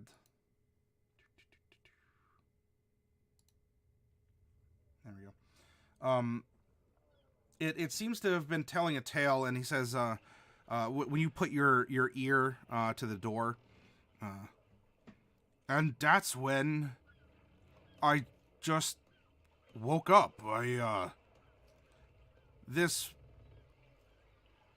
girl, she helped me wake up, and I don't know much more than that. I smelled the food, and I knew that there had to be others. You can't miss the smell of Shadahar cooking. Thank you, and I'm sorry for destroying your dishes. And the other's like, no, thank you. It's, this is a rare treat. This is a rare tweet.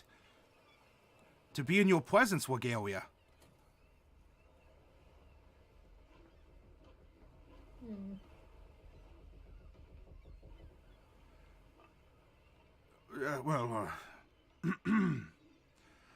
I ate my fill, and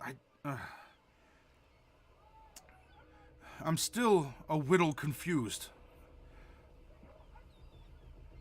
I feel, though, obligated to go back to that goal.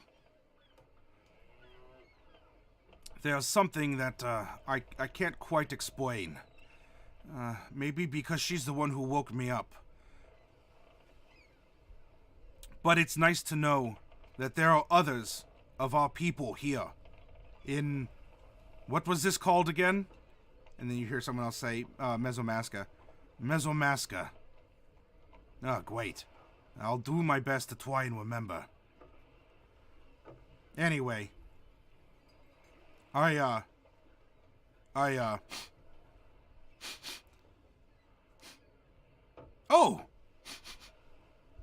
Oh, it seems like she's here. Hello? Go! Hello? And he starts going over to the door, and you hear... scratch, scratch. Hey! Let me out of here. The ghoul is outside. And the others... yeah, like, you hear a couple chairs kind of like slowly scooting back on a wooden floor. She's outside. And... yeah, open this door. I don't have thumbs. And the door opens. And the wolf kind of... like, you're getting a person looking up and down again.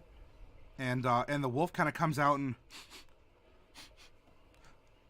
ah, there she is! And he lunges forward at you, Norallie. Not like baring his teeth, but I'm gonna drop my invisibility. Okay.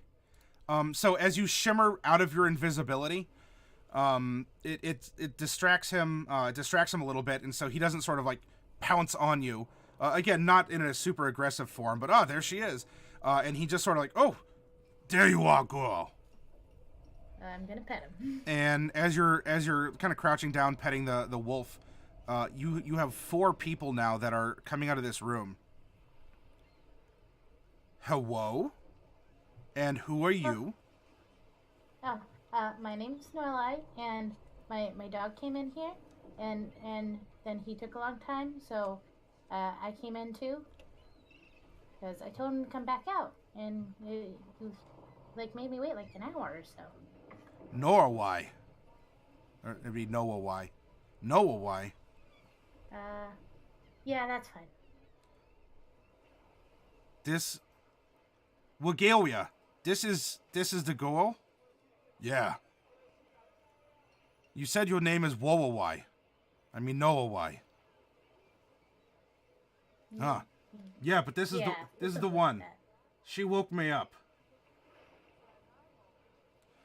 And the 4 are gonna look at you, Norallie, and look at each other back and forth, and say,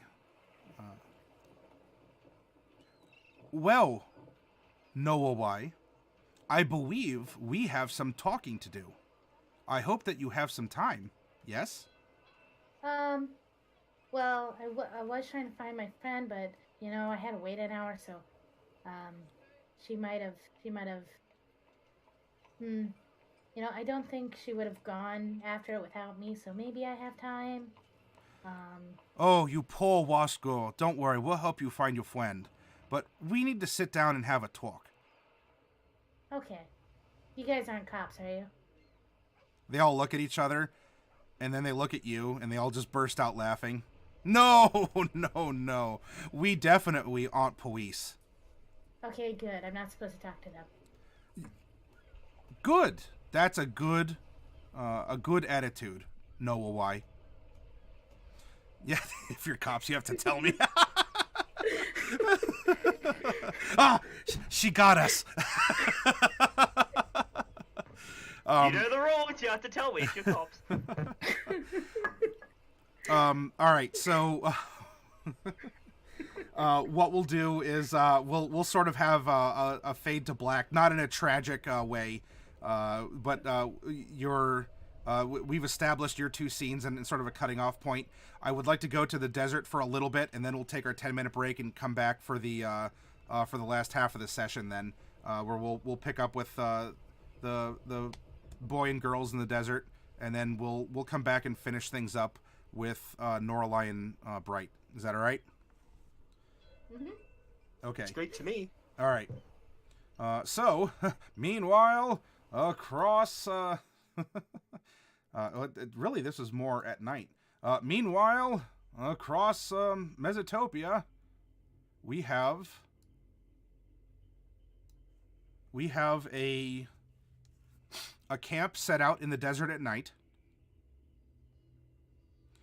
And where we had left off, unless I'm derping out and y'all can correct me here, was we had Selene volunteered to take this this pithing needle or pithing needle to the arm to do some bloodletting.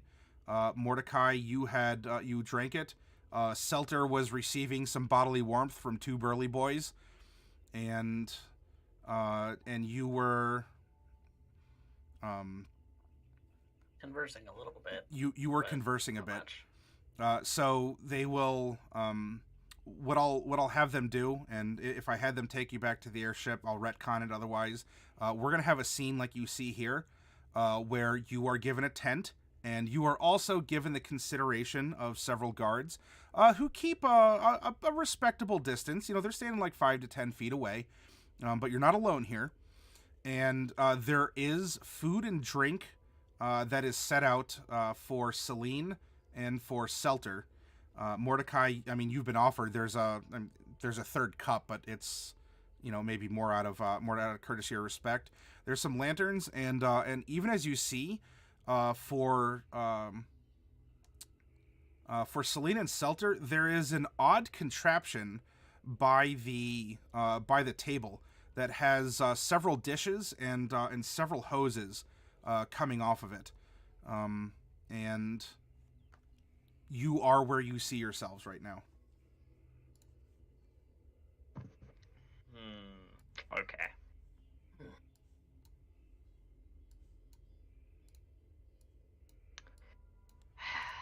So this is a right mess, isn't it? I think that's putting it lightly. Darling, I have no idea what you're talking about. It's like, it's a mess. well, we are prisoners by one of the guards' admissions, and unfortunately, that kind of doesn't sit well with me. Honey, you have clothing on. You have a full belly. If I'm not mistaken, that's wine in front of you. You have the company of the love of your life sitting right beside you. Well, the love of your life specifically because, well, he's a corpse. But, I mean, really, you have everything you wanted to. I mean, you stole him away from that floozy with lickety-split timing. If anything, I would say everything's coming up roses for you. Making a lot of assumptions, Seltur. Making a lot of assumptions. There's no assumptions in that. That's simply the way it is. Definitely a lot of assumptions. But we're not gonna have that argument right now. Oh, no, honey. You don't end up squirming out of that easy. Now, if you're gonna end up taking him, by all means, just wrap your arm around him. Claim is yours. I'm not gonna be offended. I think Mordecai has a say in this. What Yeah, concern of that is What concern of that is it of yours? That's Because I have more respect for him than that. He's not a piece of meat, even though he is a corpse. yeah. She blinks like she doesn't understand the statement. So we'll touch that conversation at a later date. Oh, we can just never talk about it ever again. I'd totally be okay with that. Yeah. I think we should probably talk more about our situation and how we're gonna get out of it. Seems like a better subject right now. Let me put this simply for you, Seltur. I don't want what they're offering. Mordecai, for as long as I have met you, you don't know what you want. 2 days. Yeah, and in that time, it's fairly accurate to say you don't know what you want. Because every time it's been placed in front of you, you just kind of hand wave it off, and you want to be alive again. Well, then for all of Tiamat's sake, then maybe you should just live a little. Oh God, don't quote her. Uh, What is being alive to you? Is it because your heart's bumping? Because I can guarantee you I know plenty of Walking Dead that don't end up needing their heart stopped in order to know that they are dead really? inside. You know a lot of Walking Dead people. Yeah, I'm looking at them every single day. Individuals who don't have the gumption to end up taking what it is that they want. The funny thing about what you're saying, Seltur, is that sometimes taking or isn't in it. Sometimes you have to ask. And that is why you are absolutely adorable, Munchkin. But if you want to get out of it that badly... Yes, that's the point here. What would you propose? Well, did you think about it? The reason that they even asked that question in the beginning is because I think they want leverage on one of us, Selene. well, obviously, they want blackmail material. That's basically as obvious as it gets.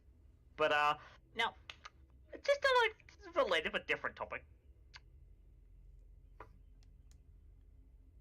One thing that hasn't been, actually talked about amongst us. Where the hell is Symphonics? Yeah. Not That's lots. concerning.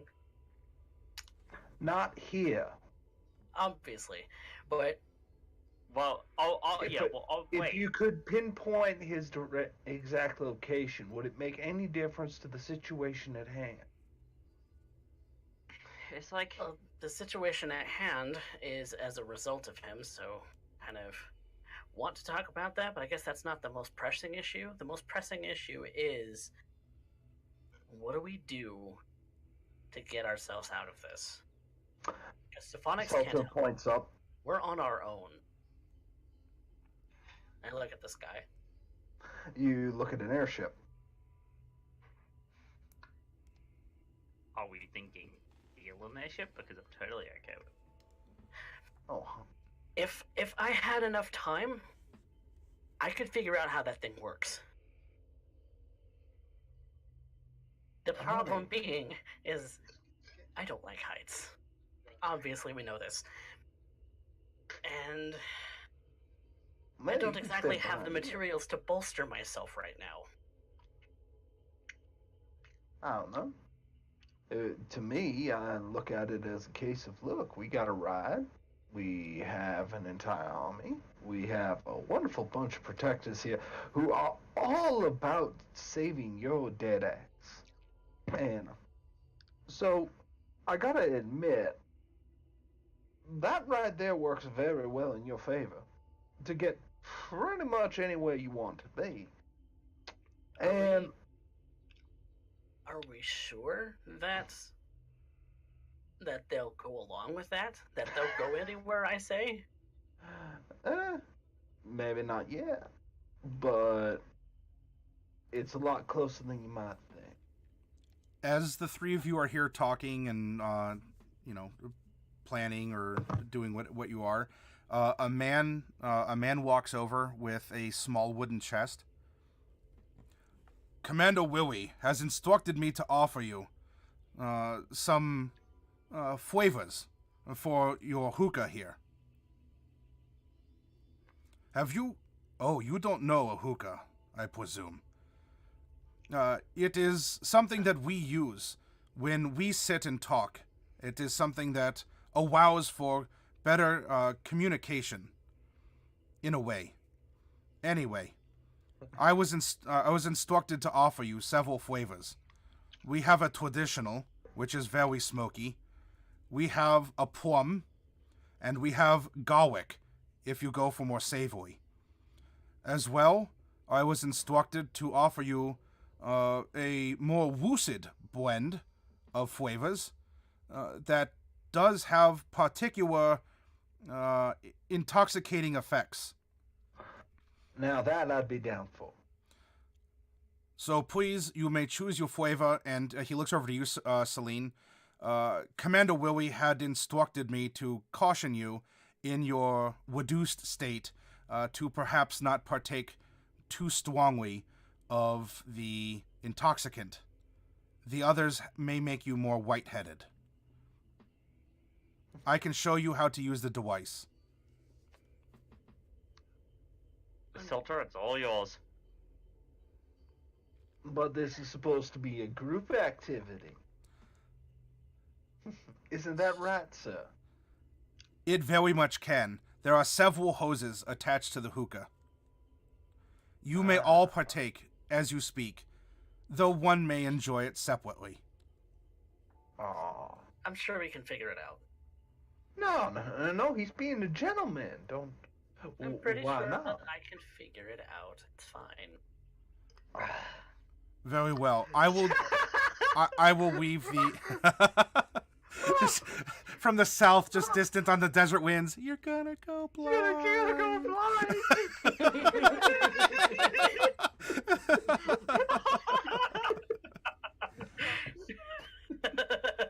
Norallie's voice in the back of my head.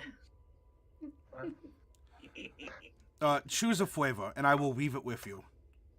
I think I'd love to end up seeing on what kind of intoxicants you have. Ooh. You know, just live a little. Very well. Kinda look at Mordecai with that statement. So he reaches in and he pulls out a little bundle that's in sort of like a cheesecloth, and sets it down. If you want to figure it out on your own, you may. There's the one dish you put them in, and I'll weave the rest to you. And he turns and tells you that or he walks a couple steps, turns around once more in the desert sand. If you need anything, please shout for one of your guards, and we'll see to it that it is provided for you with reasonable accommodation. And he goes back, kind of clicks his boots again in the sand, and walks off with the remainder of the additives to this hookah. How absolutely delightful. Well, Mordecai, you ended up saying that you're going to end up showing us how this is done. Well, be a man and step up. Sure, I'll try and figure it out. Okay. Yeah, go ahead and make let's see, you have tinkering tools? That was part of my respec. I don't know that I have that really. You three do. You have your respecs. Oh. You went through the ritual, you went through the process of stating who you wish to be, the things that you want to accomplish, and so now this may be new to you, Mordecai. you may just realize that you just, wow, this makes sense, and so you can role play into it. But your respects are manifest. Okay. So yeah, like come into your newness as you will, but so go ahead and make intelligence-based at advantage. Okay. Cool. That's the first one. So it's a I forgot to roll 6 advantage. or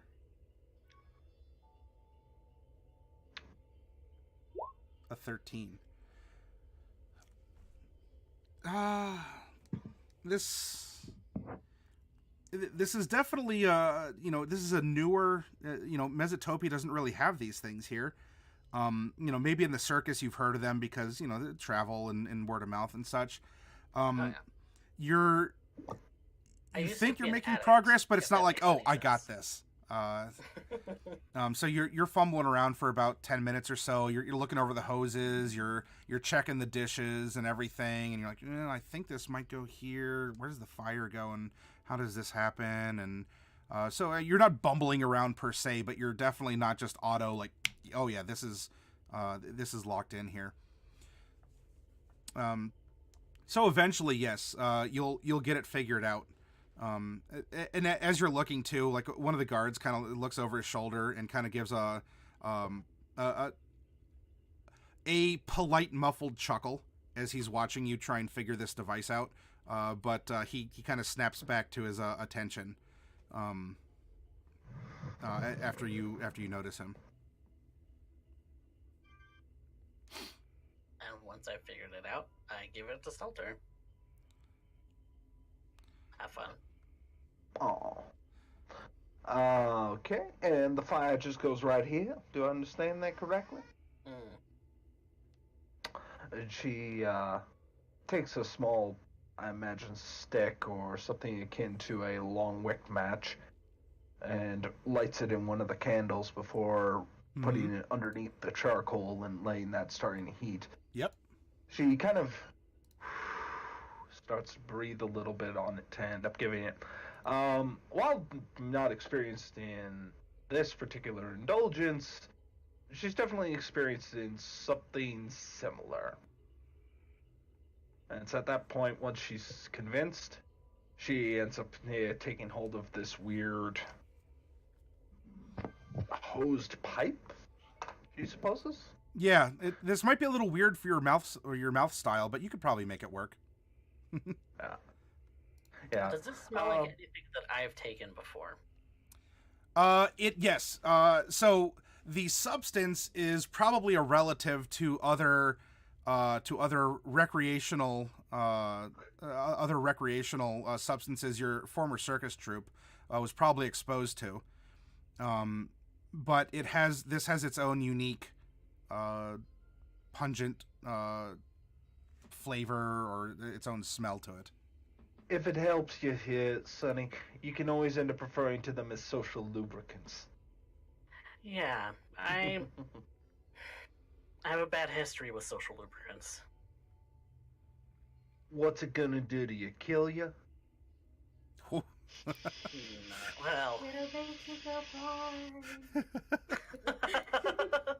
Ooh, that's got some bite to her. yeah, no thanks. Ooh. Yeah, while she doesn't have lips, she does have a tongue that she can use to kind of wrap around the base of it to create a bit of suction. This is not abnormal. It's just an alternative method of drinking with your lungs. Wait, it's an alternate method to that? What's the first method to drinking with your lungs? You'll find out later.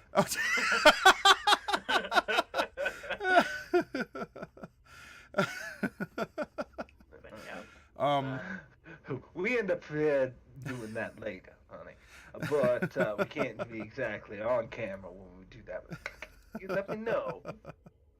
I might be able to end up teaching Muffin Top there a little trick or two from Mordecai. Steal him away permanent.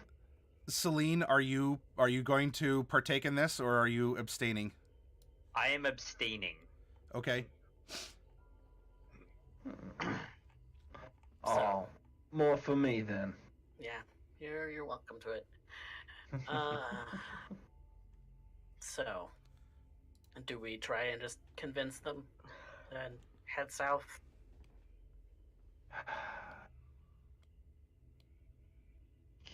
Is that what we're trying to do here?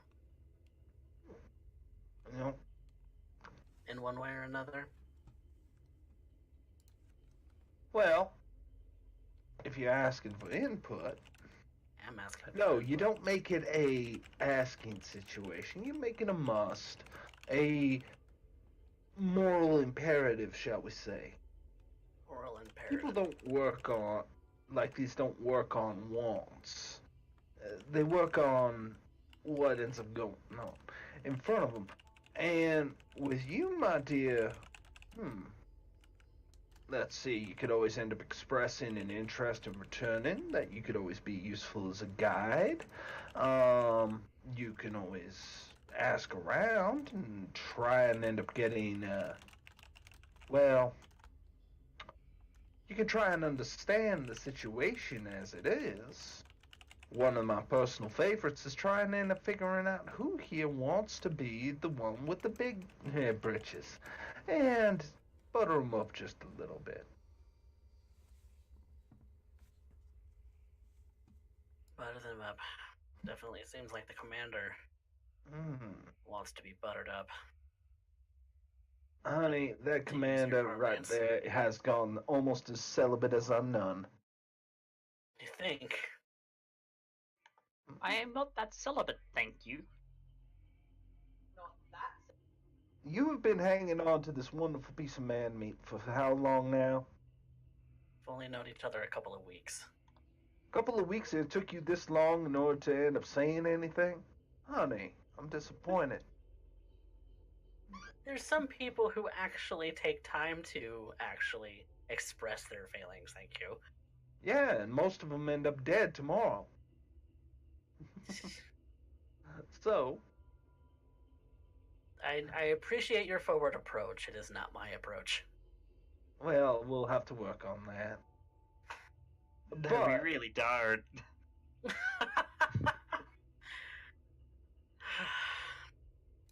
Like I said, I'm talking about that subject right now. Whew. Ooh. That is nice. That is nice. Okay. Well, let me make it very simple here. Do you know what they actually want? I mean, they want you, For some reason. of course. Progenitor, maybe? I don't know. That's what they want. They want a progenitor. So, how do you expect that to help you now? Well, I don't want to be. Putting that out there right now. I never asked what you want it to be. Everybody's got to give up something if they want to end up getting somewhere, darling. And if you want this to happen, you need to figure out what they want, not what you want. When you figure out what you want, you just take it. Like I said, not always the option. And you're But- worried about doing this safely and securely, and like you can do this without losing anything. How well is that working out for you? Oh, wait.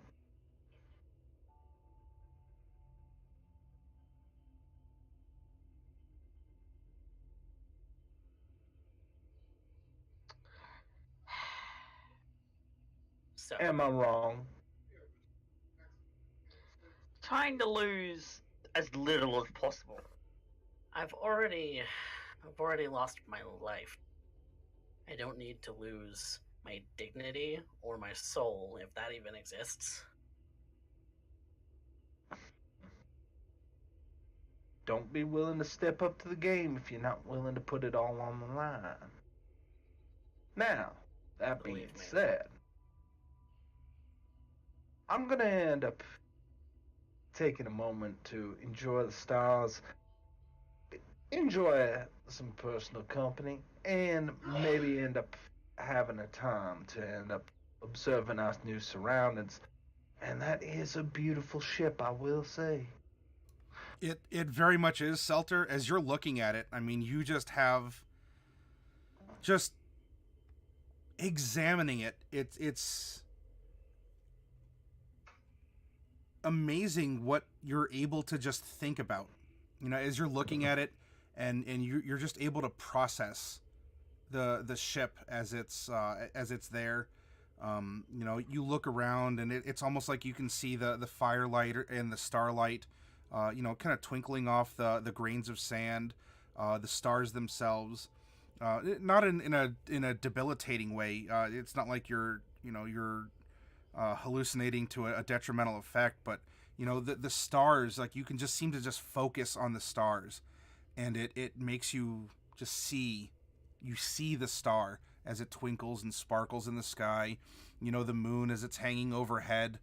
You know, you get the light, and you know it's just this, whatever you're concentrating on is really coming into focus, and your senses just sort of attuned to it, even if it excludes some of the things that are around you, or it's making you a little wobbly legged. I'm not saying that you've tried to stand up or whatnot, but being physically aware of your body, your body's a little bit more relaxed, but your senses, in its own way, have have opened up, and you are you're just able to really, if you look at something for a while, you can really just kind of zone in on it, and find whatever you find, beauty, horror, appreciation, opportunity, or whatever.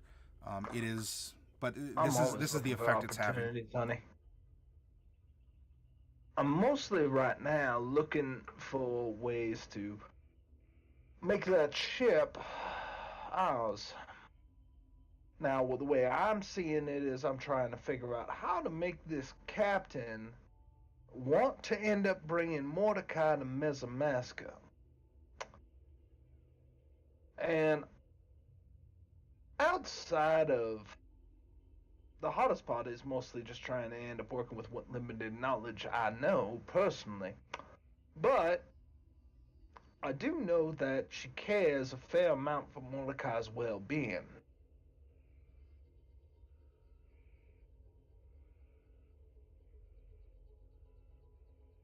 And this ship has to be made of a lot of complexities, a lot of little things that can go wrong. And they do have a backup. Is the other ones built the same mechanisms and what have you? Like if I understand one ship, would I understand the other?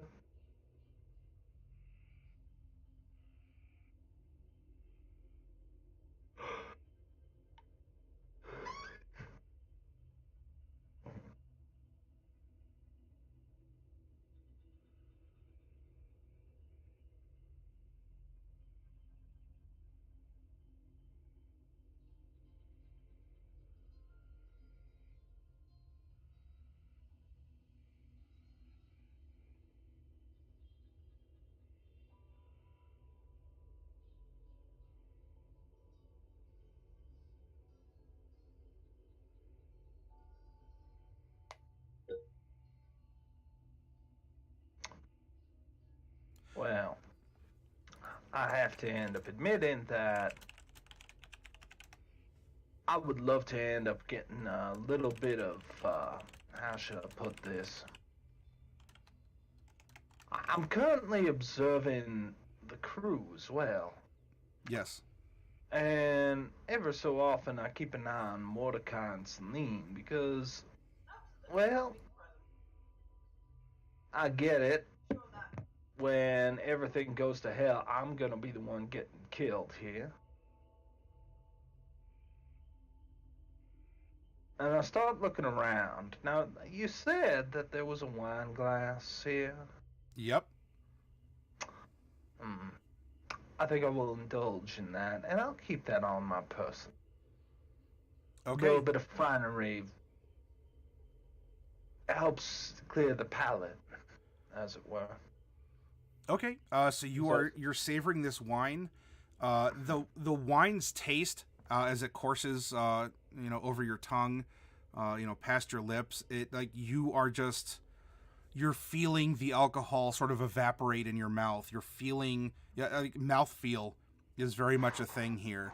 And as it slides down your throat and it gives that warm little burn of the wine. You're getting the spices and the grapes, and you may not even know the names, but yet they're distinct as they're separating out on your tongue, and it's just a very unique experience as you are getting, you're not just indulging in wine, you're indulging in the experience as well. Unfortunately, it's missing a little something, but thankfully we can fix that. Seltur spits into the glass and swashes it around a bit, and when that happens, the wine starts turning into a black ichor. It's starting to stagnate, starting to look rancid, and the smell of acidic burn, and then does the same. Much more palatable.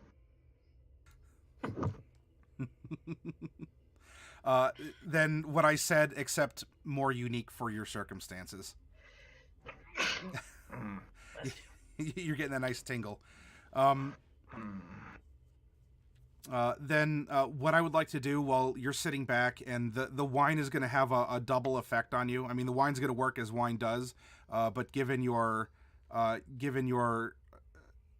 otherwise already intoxicated inebriation, this glass of wine is going to count for a couple here, and is going to have you, I don't know, be in a good mood, or I don't know how you are in this sort of a state here.